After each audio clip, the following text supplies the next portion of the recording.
The prisoner smeared black grease from the water pipe onto his hand, then rubbed it all over an apple. This was the only food the guard had given him today. Next, he pulled an iron pin from the fire sprinkler and stuck it into the apple. Once everything was ready, as soon as the guard walked into the cell again, Jimmy immediately pulled out the blackened apple. The guard was so scared he stumbled backward. He thought it was a grenade, which was exactly the effect Jimmy wanted. Plus, with the dim lighting in the cell, even when Jimmy walked right up to him, the guard still didn't realize the grenade was fake. In the end, Jimmy threatened to detonate the grenade and grabbed the gun from the guard. Then he calmly removed the grenade pin.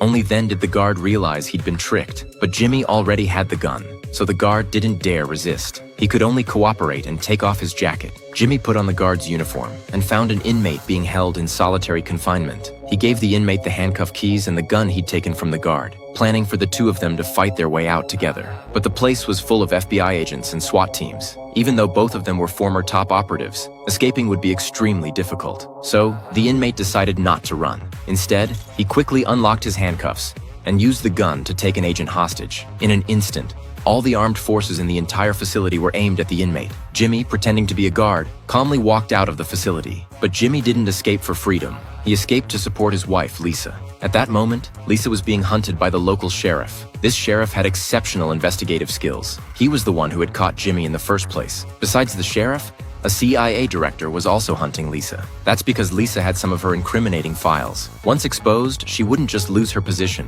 She'd face prison time. But Lisa wasn't an ordinary person either. As a former operative herself, facing the citywide manhunt, Lisa didn't hide. She just put on sunglasses and walked brazenly into a supermarket. She called over a store clerk and loudly asked about the price of hair dye. All of this was deliberately done so the people nearby could hear. Soon the police received a call reporting Lisa. But when the sheriff arrived at the supermarket, Lisa had long since disappeared.